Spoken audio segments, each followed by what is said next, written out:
This video is designed to address how one fits an exercise regime into this process of recovery while they're feeling so sick. When it was first suggested that exercise comprised part of my recovery, I almost laughed. It was impossible at that time to physically move and do much other than get from point A to B.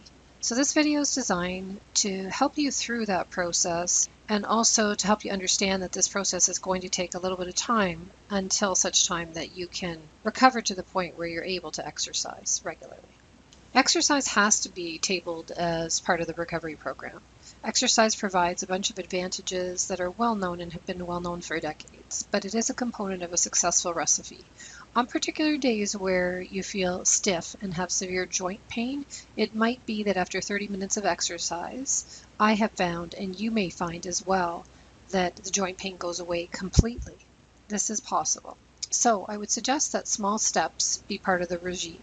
And this is what I've developed that has been successful for me. On days when you're not able to, I know those days well. Those are the days that perhaps you might go through a cycle of a 2 to 3 day downtime, and you'll have to accept and be kind to yourself and patient while you're back up to benchmark. This is how I describe the process in my body. When we are at baseline, which is the green line, we are able to exercise and move. We might be slower, but we are physically able to move. Imagine that there are up and down points throughout this process of recovery where when we start off and we are incapacitated, we could say, we are below baseline. Anything green and above is baseline, and that's the point at which you're able to physically move and participate in exercise. Until you reach this point, it's unlikely you'll be able to do much. You may be able to walk around the block or walk from A to B, and that's okay. But the goal is reaching the green line, which I call benchmark. We all know that exercise provides fundamental improvements to health and increases oxygenation. This is one of the things that comes up as a potential school of thought in fibromyalgia sufferers, that mitochondrial dysfunction may be a possibility, and oxygenation is critical. So exercise provides one type of oxygenation. As well, we've talked about coenzyme Q10, which provides another. This is a consistent goal, and exercise is another measure to increase oxygenation. You may find that after 30 to 45 minutes of exercise down the road, that you feel significantly better from where you started at the beginning of the day, and you are able to function for the remainder of the day. This is possible, and I have achieved this on certain days. Not all the time, but on certain days. So I propose that you begin with small steps in months 1 to 6. Months 1 to 6 is figuring out what kind of exercise program and pattern will work for you. I'll discuss one that I've included and implemented that I find feasible with rotation. Remember that this is going to change in 6 months. Right now, you're just trying to get going and trying to include exercise as part of your everyday regime. This may sound impossible, but if I can do this, so too can you. In months 1 to 6, you will be extremely patient with yourself. Maybe in month 1, you're able to only do 5 to 15 minutes per day, almost every day. 5 to 6 days a week is the goal. I cannot tell you the last time I've exercised 5 to 6 days a week, but I am now doing this in an attempt to facilitate recovery, and am able to do it. If I can do it, so too can you. After months 2 to 6, you've heard different variations of programs whereby fibromyalgia sufferers increase 1 minute per day. I found it easier to build up and say 30 minutes. After that, no pressure goes on me, but I will continue to maintain in my long-term plan in mind. 30 minutes will be my hallmark of accomplishing a really good exercise program.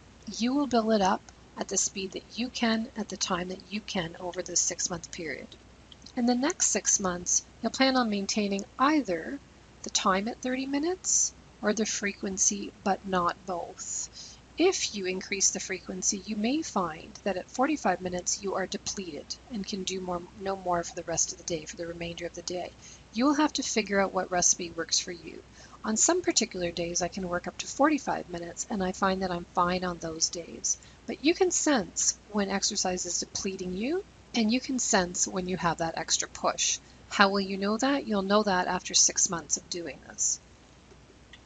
An example of the exercise program that I included involved a recumbent bicycle. Since I was no longer able to ride my bicycle after my accident, or ride a stationary bicycle, I attempted to use a recumbent bicycle. See if you can get one on Kijiji or eBay or something affordable. As well, I would suggest number 2 would be one 1 and 3 pound weights. 1 pound weights will be sufficient if you're doing any type of walking.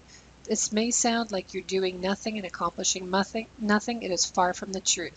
You will be able to do much stretching and rotation and arm work, which you'll continue to do as you walk or ride your bike. In addition, one of the things that I'd strongly suggest is a rebounder. A rebounder is a mini trampoline and is one of the aids that has been noted to assist in lymphatic circulation and improving the lymphatic system.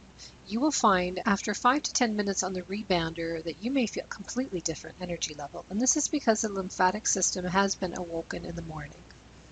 If possible, get yourself a treadmill. Otherwise, you can walk outside, and you can time yourself to walk outside for 15-minute durations. They do not have to be long walks. Any exercise is better than none. If you have the resources, see if you can invest in a satellite. Pricing at Costco in Canada is the most reasonably priced that I've been able to find.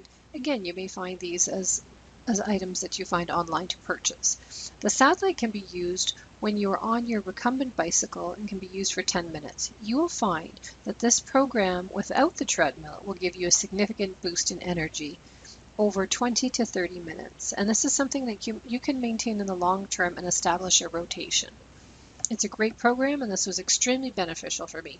After 8 to 9 months, I'm still using this program as I facilitate recovery. Good luck with this.